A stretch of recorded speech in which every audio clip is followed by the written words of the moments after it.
All right, welcome. In this video, we're going to look at another dynamic hashing framework. In this one, we're going to look at one called linear hashing. And linear hashing is an alternative to the extendable hashing that we looked at in our last couple videos. If you haven't had a chance to take a look at the last couple of videos, I definitely recommend pausing the video here and going and taking a look at extendable hashing first. A lot of the stuff that we looked at in extendable hashing we're going to cover again here in this video, and because there's a lot of similarities, I am going to go a little bit quicker over some of those points. So maybe I'll just start there. That both linear hashing and extendable hashing are going to use the same technique to split the buckets. So we saw this when we were looking at extendable hashing. That we split buckets according to the bits in the hash function, and specifically we're going to start at the least significant bit first, and then work our way to the most significant bit, and using those to increasingly classify our keys. So while we have a few number of keys, we're only going to use maybe the least significant bit or a couple least significant bits. But if we have a large number of keys, then to classify them, we might be using all the bits of the hash function. So again, anytime we're going to be splitting a bucket, we're going to be sort of isolating or focusing in on one bit for the keys in that bucket, and then splitting them according to that bit. And we're going to use the same terminology that we used in extendable hashing, which is if we have, after we've done the split, we're going to have sort of two buckets left over. And one of them is going to have the same ID as the original bucket, so we'll call it the original bucket. And the other one will have a new ID, and that one we'll call the split image. Okay, so these are some of the similarities. There's a little bit more than that, but those are sort of the key ones. There's also a critical and key difference between the two techniques, and this is what we're going to sort of focus on here in this video. The main difference is how we decide or when we decide to split our buckets. So extendable hashing used sort of one technique here, which is to be sort of opportunistic. Whenever an overflow page was created, we sort of used the rule of thumb here that maybe we don't want overflow pages. That's going to increase the cost of accessing any keys on those pages. So in extendable hashing, we said, well, fine, when we create an overflow page on a bucket, we'll split that bucket. And so I usually say that this is opportunistic, in that when the opportunity arises, when we want to split the bucket because it's become overfilled, that's when we're going to split it. Now, because of this opportunistic strategy, in extendable hashing, we didn't have any overflow buckets. If ever there was one going to be created, we stopped right then and we split it. And we saw that if the split wasn't effective in eliminating the need for an overflow bucket, we would keep splitting. We'll keep splitting, maybe growing our directory until we found some free space for our new key. So in that framework, there would be no overflow pages ever. Linear hashing is going to not follow the opportunistic strategy, and if you're not going to follow the opportunistic strategy, the first point is then you're going to have to permit overflow buckets. So in extendable hashing, as soon as an overflow bucket would be created, we stop and split. Well, if we're not going to stop and split, then that means we're going to have to create the overflow bucket. So we create the overflow bucket. So then when do we split our buckets? Well, the reason we're going to step away from doing opportunistic splitting in extendable hashing is that splits buckets in an unpredictable order. As a result, we might have some strange sort of collection of buckets. We saw this in our examples where our buckets might end up with crossing over pointers or references indicating that they were created in non-standard order. Or we might have some buckets with a large number of references all pointing to them, showing that that bucket has not yet been split and could potentially be split a couple times, possibly before a directory grow being needed. So we're going to avoid all that mess with our buckets being split in different orders, with our references maybe overlapping or having multiple references to a bucket. We're going to avoid all of that business. We're only going to have one reference to bucket, and we're going to split our buckets in a predictable order so there won't be any crossing over of our references. Specifically, the bucket that we'll split will be exactly the bucket that needs to be split to create the next bucket in our list of buckets. And we'll see in a second how we're going to do that. So again, linear hashing, maybe just to highlight the key difference, we're going to have a fixed schedule on when we're going to split our buckets. And I haven't said much about that because there's competing or a variety of different schedules we can be on. But once we've selected what schedule we want to follow, then we're going to split buckets in that order of bucket index following that schedule. So again, we still have to fill in a gap there, but we're going to be splitting our buckets in order of bucket index, effectively meaning 0, 1, 2, 3, and so on. Okay, so what that means is in extendable hashing, we have this directory with, again, references. Well, we don't actually need a directory with references. We'll probably still have some references stored in some kind of structure, but it's more likely going to be an array-like structure looking like something like this. And so I've sort of indicated here that imagine this is sort of what the table might look like at one stage of our filling up our framework. And so to get started here, maybe I'll just mention that we're going to be splitting our buckets in these rounds of splitting. So we're going to always be in a round of splitting. Now, a round of splitting, if you want to think back to extendable hashing a little bit, sort of corresponds to the splits we carry out between directory grows. So in the linear hashing, where we have this orderly, we split our buckets in this fixed order, at the end of a round of splitting, we will have done sort of effectively one directory grow, in the sense that we will have doubled the number of potential buckets that we have. And in linear hashing, we will exactly have doubled the number of buckets that we have.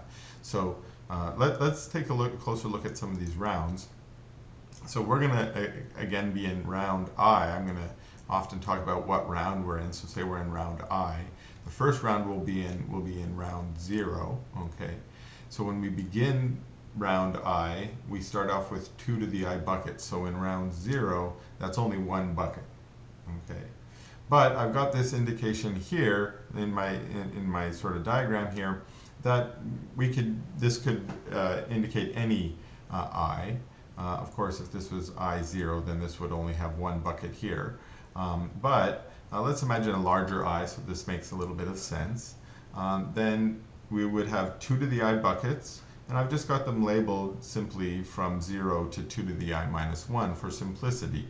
So again, this block here from 0 up to this cutoff point here, ignore the rest of it for a moment, at the beginning of the round, that's all the buckets that we would have. Okay, and for the moment, you'll notice that I've got this split into a couple different sections, split pages, to be split, and split images. Well, if we were at the beginning of the round, then we would have this first half here filled completely with to be split. So the solid blue bar that I have indicated there would be to be split. So at the beginning of the round, all of the buckets are to be split. None of them have been split yet. That's what makes it the beginning of the round. Okay. During the round, we're going to split each bucket one at a time, and we can sort of see that there's this order we're going through. That's sort of the next point here. We're going to split them in order from 0 up to 2 to the I minus 1. We're going to split each of these buckets, and at the end of the round, since we're going to be splitting each of these buckets, we're going to double up the number of buckets, and we're going to end up with 2 to the I plus 1 buckets. Okay, so again, starting at 0, we get the minus 1 as well. At the end of the round, since we will have split all the buckets, we will arrive at 2 to the I plus 1 elements. Well, that's how we would start out round I plus 1, when we have 2 to the I plus 1 elements. Okay, so at the beginning of round I plus 1, we move our next pointer back to 0. I guess I didn't mention this exactly, but we keep a next pointer. Well, technically, usually it's just a reference to an index that we're going to, it's going to keep track of the next bucket to be split. At the end of the round, we will have split the last bucket of the round, which is 2 to the I minus 1. And when we split that, its partner will appear up here, and that will begin us, or allow us to begin the next round, moving our next pointer back to the 0 to split the next round, which will, of course, get us, we'll have 2 to the I plus 1 elements in that round, or buckets in that round, and we will end up with 2 to the I plus 2 buckets at the end of the round. So at the end of every round, we end up doubling the size of the table. And as I mentioned earlier, that sort of parallels maybe a directory grow if we're thinking a little bit about the extendable hashing. So in linear hashing, we're going to use hash functions in very much the same way we did in extendable hashing. However, in extendable hashing, we tended to focus on sort of just extracting those least significant bits, the smallest bits in the number, and then asking ourselves, you know, for one of those bits, maybe focusing in on it, is it a 0 or a 1? We can still think of that as sort of the same way that we're doing it in linear hashing, and in fact, we will still be doing the exact same process. However, when we talk about linear hashing, we sometimes talk about the hash function as belonging to a family of hash functions. And so I'm going to start out here by defining our family of hash functions. Let's say we define hash function h sub I of k to just be k mod 2 to the I. Now remember, doing mod 2 to the I is just taking that binary number and chopping off the lowest order bits, the lowest order I bits. Okay, so I have sort of indicated here, hash function h sub I focuses on the I least significant bits of the key. Okay, so we were already sort of doing that with extendable hashing, but here I'm going to say let's define this family for any value of k greater than or equal to 0. So that's going to give us actually infinite hash functions, although typically there's going to be some maximum value like 32 or 64 determined by our implementation. But in principle, this could grow to any size. Now, in each round of splitting, we're actually only going to use 2 hash functions out of this family at a time. And specifically, we'll be using the hash function h sub I and h sub I plus 1. So maybe let's take a quick look how we're going to use those. Well, we're going to use h sub I. Now notice, h sub I is going to be mod 2 to the I. Well, that gives us a number between 0 and 2 to the I minus 1. So h sub I is going to classify keys into the buckets at the beginning of the round. Okay, but h of I plus 1 is going to be mod 2 to the I plus 1, which means it's going to focus on the I plus 1 least significant bits, and there's going to give us a number between 0 and 2 to the I plus 1 minus 1. And so it's going to give us an index out of this entire array. What that actually means is when we want to split one of our buckets, we're going to look at the keys in the bucket. We know those keys belong in this first half. And we're going to run it through the new hash function hi plus 1, which is going to tell us where it belongs. Does it belong in its original location? Or does it belong in the split image of that original bucket? So when we carry out the split, the next one here will split it, and some of our elements will end up in its split image over here.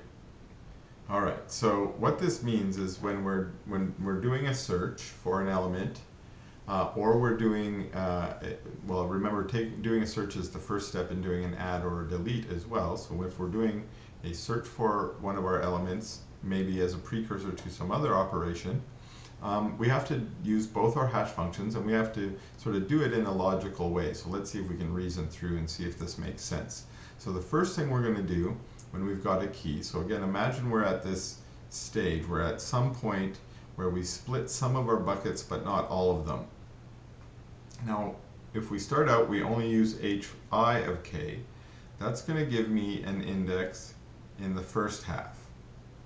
Now, if the value that I'm looking for, if the bucket that I've been assigned for my key is equal to the next or greater, then that means it must be in this solid blue chunk.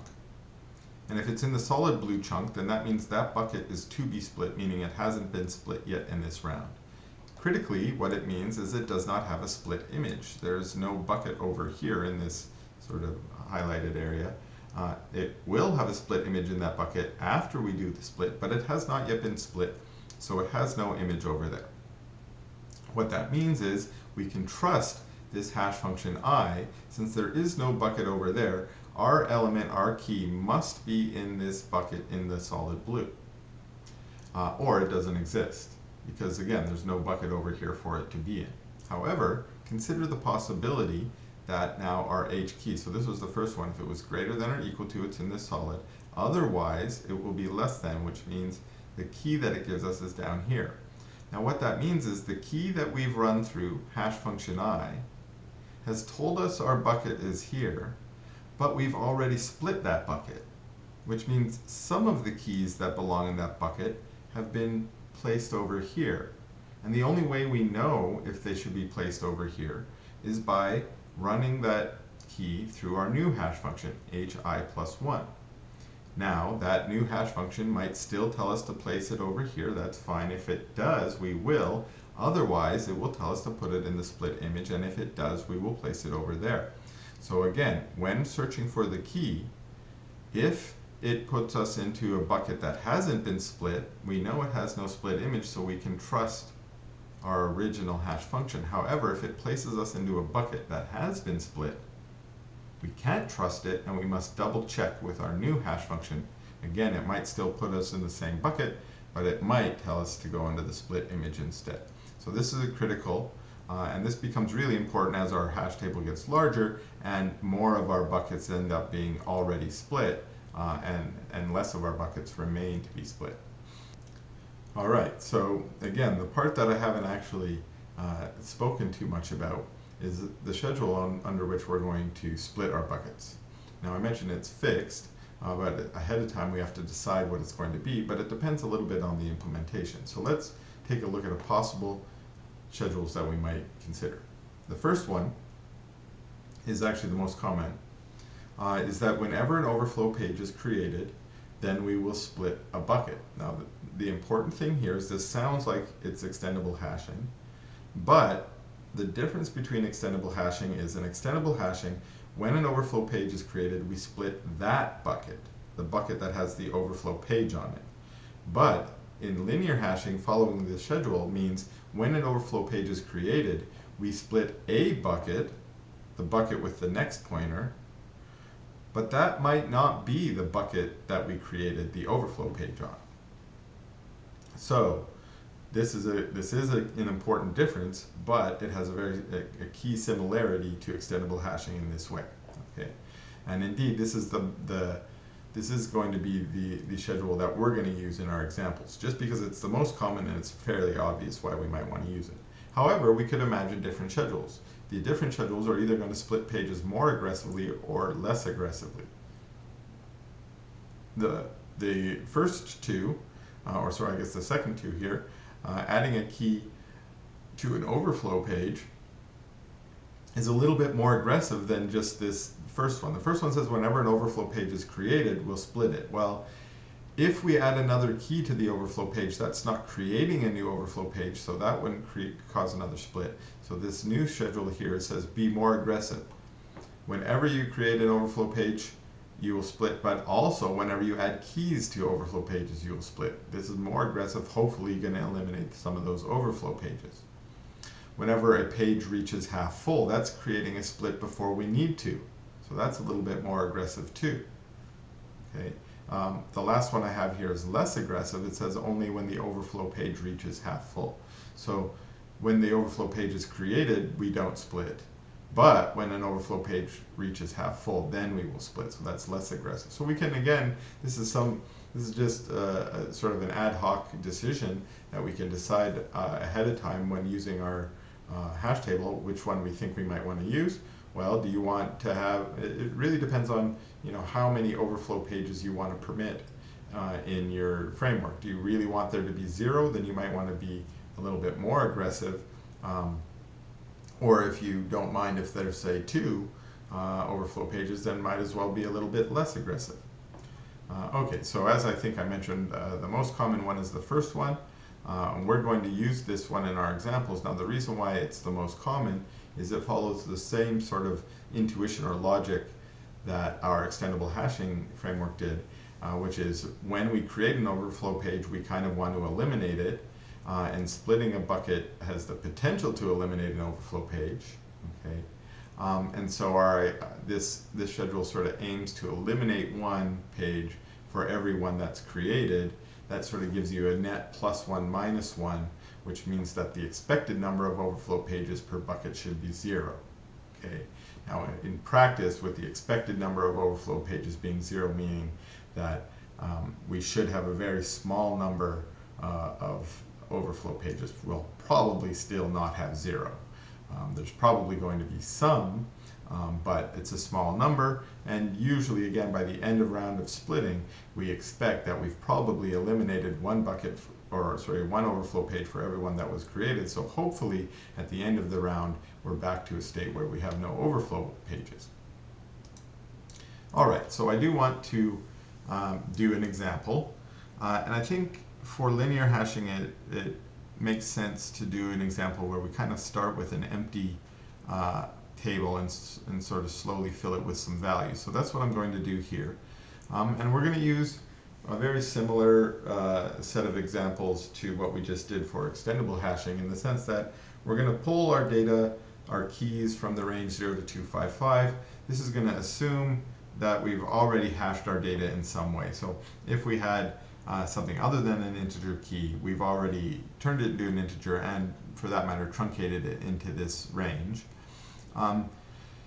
And again, we're going to start with an empty hash table, so that means we're going to start in round 0 of splitting. So I've got my sort of round 0 set up here, and I'm using the red index here. So we don't have a directory like we had before. This is just the bucket ID, the index of the bucket. And so we have only one bucket, and our bucket ID is actually 0 in this case, and I've indicated the next bucket to be split just by coloring it red.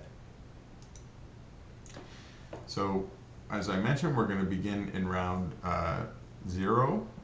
So we can calculate how many buckets in this round. 2 to the 0 is 1 bucket. Okay. And usually I'm going to keep track of which bucket is my last bucket in the round. So in this case, it's 0. That's easy to see. We only have 1 bucket. So once we split bucket 0, we're done the round. Also, our round determines which hash functions we're going to use. So in round I, we use hash functions hi and hi plus 1. So in round 0, that means we're going to use hash functions h0 and h1. Well, h0 is sort of this bizarre hash function, k mod 1. We might not have ever done mod 1 before because it's a silly operation. Mod 1 only returns 0 every time. Okay, so another way of thinking of that is that's isolating and looking at 0 bits of the hash function. We don't need to look at any of the bits. So it's a bizarre one, but we'll use it to get started, but we discard it pretty quickly. The other hash function we'll use, hash function 1, is k mod 2 to the 1, or k mod 2. That's just evens or odds. And again, hopefully straightforward for us to compute. Finally, in our example, again, like we did in extendable hashing, I'm going to permit 4 key value pairs, and we're only going to record keys in there per bucket. And again, the goal here is we've kept our bucket pretty small here to explore the framework, but in practice our bucket is probably much larger depending on what the page size permits. Oops. So in addition, if we add to our full bucket then, following our linear hashing strategy, that's just going to create an overflow page. But then I want to stress that we're going to use that as our rule, our schedule for splitting, that when we add an overflow page, we'll split the next bucket. Maybe not the bucket we're looking at, but the next one. Now, of course, right now we only have 1 bucket, so whenever we're talking about buckets, that's the bucket we're talking about. Okay, so the initial example is pretty straightforward. So let's start out here. It says, let's add some keys to this table. All right, the keys that I want us to add here, 14, 91, 56, 213. If we want to add them to our table, we're in round 0, we have to use our hash function. Hash function 0 is the one that we need to use. And remember, hash function 0 gives us zeros for everything. Okay, so not too much effort going in here. In addition, remember our rules for searching. If the value given to us by our hash function, our original hash function, in this case hash function 0, gives us a value that is equal to our next or greater, then we're in that solid blue chunk, buckets to be split. And that's clear here. All of our buckets in this round still have to be split. There's only one, and it needs to be split. So if you're equal or greater to that value, then we don't need to double check with our other hash function. So we're actually lucky in the first round here. We don't need to do any double checking. All of these are true. We get 0, so we just add 14, 91, 56, 213. Okay, straightforward. So let's go ahead and add another value. We know now that adding another key is going to cause an overflow and trigger bucket split. So I want to add the new value here, 54, and of course, pushing it through hash function 0 is going to give it bucket 0, so we'll place it here. We're going to create an overflow page, right? But wait, adding the overflow page triggers a split of the next bucket. So we go look, what's our next bucket? Well, I haven't indicated it here in red, and as I mentioned, we only have one bucket, so it must be bucket 0. So we need to split bucket 0. Again, this bit seems like we're just following through what extendable hashing would be doing here too. It would only have one bucket and it would split that same bucket. Well, at the beginning in linear hashing, we do get lucky. We are likely going to be splitting the buckets that we've just overflowed. Maybe not always, but it's a good chance. But later on, once our size gets bigger, it's very rare that our next bucket is the one that just overflowed. In this case, it's guaranteed. So let's go ahead and do our split. Now, to do our split, we are going to use hash function 1. Now, hash function 1, remember, is evens or odds. So we need to go look at each of our elements. This is straightforward for our brain computer to do that. Evens are going to stay put in bucket 0, and odds are going to arrive in the new bucket, bucket 1. Okay, so again, I've run them through hash function 1, and here I've done the split. Okay, so we've done the split here. We've got our evens, 14, 56, and then the new element that we've added, 54, all remain in 0. And then our odds, 91 and 213, got moved into the new bucket. In addition, I've created a new ID here, bucket 1. Now, let me just go back for a second. Now, I normally label this bucket with a dash. Because when we're using hash function 1, or hash function 0, we don't need the hash function at all. There's only one bucket. We know everything belongs in there. The reason I normally label this one with a dash is when I get to this next step, usually what I like to say is for the bucket that we split, write a leading 0 in front of the original bucket and write a leading 1 in front of the new bucket. So copy down whatever it was in the split, that's what we're going to do. But then write a leading 0 and a leading 1. Well, copy down was copy down nothing, a null, a dash. And then write a leading 0 and a leading 1. That should give us our numbers. And if we're doing this right, then the buckets that we get should be in order. So we split bucket 0, and that gave us bucket 1. And now, actually, we're going to be, we finished round 0 because in round 0, we only had one bucket, bucket 0, and after splitting it, we end the round. So we're now in round 1. In round 1, we've got 2 to the 1 bucket, so 2 buckets. And again, I'm just going to keep track. We end this round after splitting bucket 1. Okay. Again, let's update what hash functions we're using then. Now we're on to hash function 1 and 2. We were already using hash function 1 before, but it's just changed rules now. Now it's our primary hash function. Remember, that's just even odds. So that makes sense. If we have any key we want to add now, we need to know even odd. Does it belong in bucket 0 or 1? But if we split buckets, or if after we've split buckets, if we need to classify some values, we'll use our second hash function, mod 4 now. Mod 2 to the 2, or 2 squared, or 4. So that, of course, is going to give us the values 0, 1, 2, or 3. Okay, so we'll get some practice doing our mods from powers of 2 for sure. Okay, let's add some more keys. So I want to add these keys here, 11 to 51. 78, and 27. And now, again, let's be careful and remember we're using hash function 1, not hash function 0. So this isn't just going to give us all bucket 0. We're now doing evens or odds. Okay, evens or odds, we quickly calculate for our 4 values. We can see we get odd, odd, even, odd. And again, we're lucky here that because our next value is 0, that our zeros and our ones are either equal or greater to our next reference. So again, we don't need to double check with hash function 2. So far, we've never had to do any double checking in our searching. Our hash function 1's always been reliable. All right, well, let's follow through here then. 11 is odd, so it'll go here. Then 251, and then 78. But then our 27, of course, odd, it is going to create an overflow page. So we create our overflow page, and now that triggers a split, and the split says split bucket, the next bucket. Well, red indicating our next bucket here is 0, not 1. So here's where we're going to diverge from extendable hashing. Of course, here extendable hashing would split this bucket, the odd bucket. We're going to split the even bucket instead. So we're going to split the even bucket, meaning we need to run all of these elements through hash function 2. Okay, well, what is hash function 2? Hash function 2 is mod 4, not mod 2, not evens and odds anymore. It's now mod 4. Remember, that's going to give us 0, 1, 2, or 3. Now, also, what do we know? All of these keys here are even because they're in bucket 0, meaning we already know that they're equivalent to 0 mod 2. If they're equivalent to 0 mod 2, another way of saying if they're even, then we know mod 4, they can only have 2 possible outcomes. They can either be 0 mod 4, they're divisible by 4, or they're another even number like 2 or 6, that must be 2 mod 4.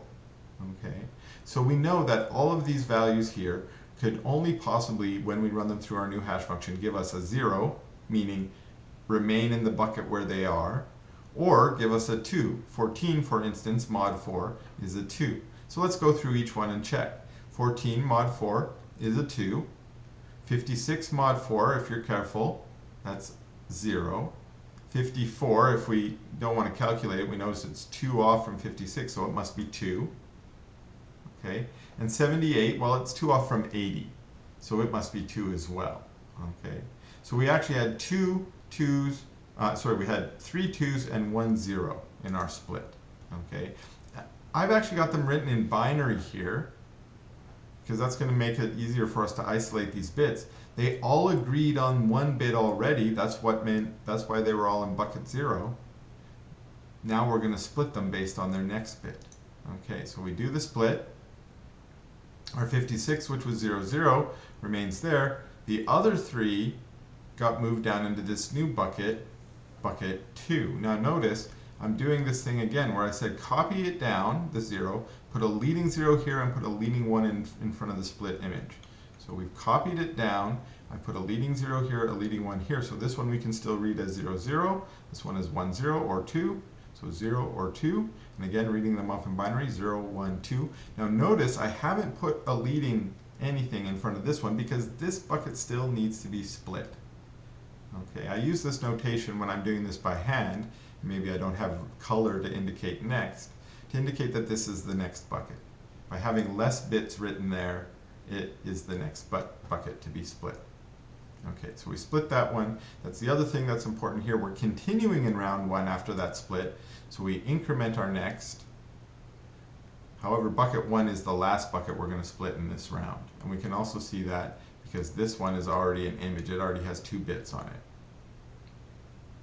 Okay, so let's add a few more keys to our table. I've selected a few keys here, 44, 26, 33, and 4. Now let's do these carefully.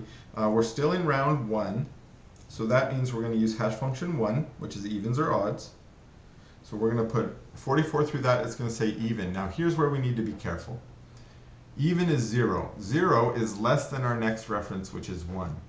So that means that's putting us in a bucket that's already been split, and we can see it has already been split. So we can't trust hash function 1. So we ask it hash function 2. We've put 44 through mod 4 now. 44 mod 4 is 0, still 0, we can trust it. It actually does belong here. However, let's go and do the same thing with 26. We'll notice that 26, also even or odds is even, so it gives us a 0. Since 0 is less than 1, we don't trust that, and so we put it through hash function number 2. Hash function number 2 says 2. 24 plus 2, right? So it actually belongs in this bucket down here. If we just trust hash function 1, we'll put our 26 erroneously in this bucket. So that's why we need to use our second hash function to double check in this case, okay? However, going back to the 33, 33 is odd. It gives us a 1 that's equal to our next. We can trust it. This bucket hasn't been split yet. We just stick it in this bucket. The 4, like the 44, gives us a 0 under both hash functions. So here I've got that written out. For the ones that we need to check, I've double checked. And notice it was critical in 26 that we did that. But for 33, we didn't have to double check. So we can put the elements in, 44, 26 where it belongs, 33, and 4. Also important in this one, the 33, we added it to an overflow page, but we did not create a new overflow page. And remember, that was what we were using to trigger a split. So no new split is created here. Okay. Let's do one final add. The last add that I want to do is for 142. So I've actually pre-calculated here, but let's do it together. 142 through our first hash function is even, but remember we can't trust evens because that's less than 1. So we'll go ahead and run it through hash function number 2. Again, maybe a little bit harder to see, but 140 is divisible by 4. Okay, and so this must be a 2. 1, 0 again in binary for 2. Okay, so go into bucket 2. That's going to create an overflow page, and that's going to trigger a split. Which bucket are we going to split? Bucket 1. Bucket 1, that's the next bucket. Okay, that means we need to put all of these elements through hash function 2, mod 4. Okay, maybe a little bit tricky, but let's go ahead and try and do a few of these in our head. Again, if we had these written in binary, we could already tell it's just that next bit. Okay. But I'm going to go and quickly maybe do them in my head. 91, that looks like it's 88 plus 3, so that's a 3. Notice all the values. Now, hash function 2, when we did it on the even bucket, we got 0s or 2s, so when we do it on the odd bucket, we get 1s or 3s. Okay, so 91 was a 3. Now, 213, that's a hard one. You know, I need to try and figure out how to do that. The first thing I'm going to say is 200 is divisible by 4, so I can just get rid of the 2. So now I'm really just looking at 13. Okay, is 13, how does that end up with 4? Well, that's a 1 then. 213 is a 1. 11 is 8 plus 3, so that's a 3. So far we have 3, 1, 3. 251, again, if 200 was, we drop it down, we're down to 51. That might still be a little bit hard. I can just say 40 is divisible, so I'll drop it down again. Now I'm at 11. Hey, we just did 11. Okay, it's a 3. Looks like we got another 3. 27, that's 24 plus 3, right? 33, 32 plus 1, looks like we've got our calculation for all of them. Okay, so again, just double checking. We got putting them all through hash function here. Here I've got them written in binary again. There's 3s or 1s, but that's how we can see that next bit is either a 0 or a 1. Looks like we have 4 ending up in bucket 3, the other 2 in bucket 1. So after our split, 213 and 33 were our 2 1s. The other values were our 3s. Now notice, and here's where I just sort of want to pause and consider, what had happened if they all were 3s? We would have ended up with a new overflow page here. Well, technically, we would not have counted that as a new overflow page because that overflow page already existed here. So if they had all ended up, say, in bucket 1 or bucket 3, having a new overflow page, that we don't use that to trigger a new split. And that's actually because in linear hashing, we want to have an orderly splitting and we don't want to have a cascade of splits. So no cascading of splits is possible. If in doing a split we create another overflow page or we trigger our rule again, we don't cause another split. Okay, so that's one important and critical key thing. What else should I mention here? After doing that split, bucket 1 was the last bucket in our round. So we must be done the round, and at the end of the round we reset our 0 or our next back to 0 instead of advancing it to 2. And that's important because if we actually split bucket 2 here, remember when we split it we put a leading 1 out front to get the image. Well, putting a leading 1 out front of 2 gives us 6, but the next bucket we want here is 4, and we get that by putting a leading 1 out front of 0. 1, 0, 0 is 4, so if we split this bucket next, we get bucket 4. So again, at the end of every round, we have to go back to 0 to make sure we split them in the right order and get the right bucket set.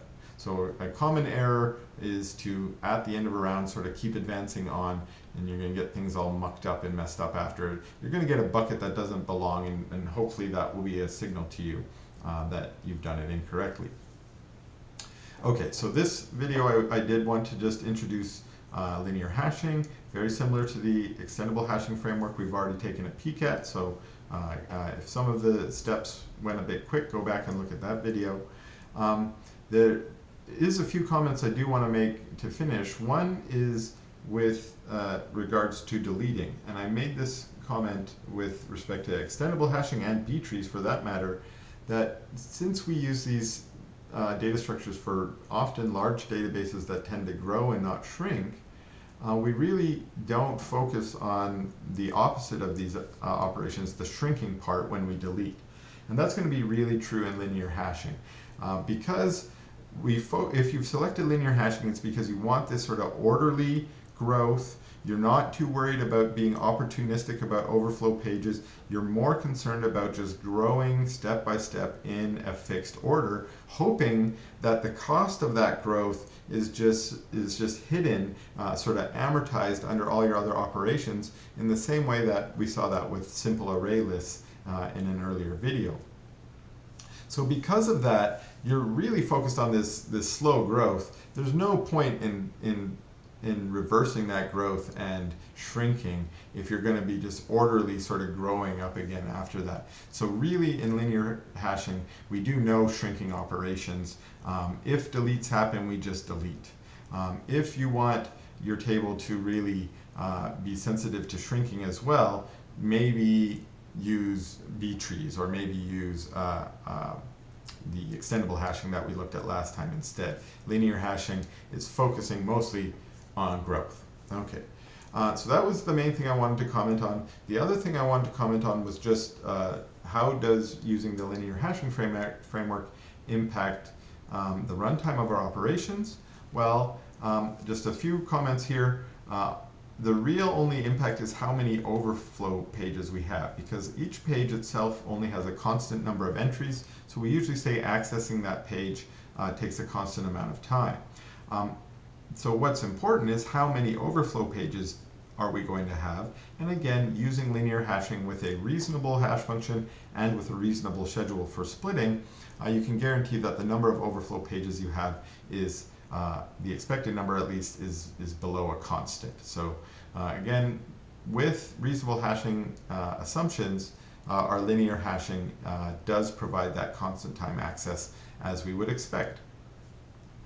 Okay, I do want to practice a little bit more with linear hashing, but I'm going to do that in the next video. So in the next video, we'll once again just add some random values into a linear hashing framework in order, similar to what we've just done. So stay tuned for more practice there. So thanks for watching, and we'll see you in that next video.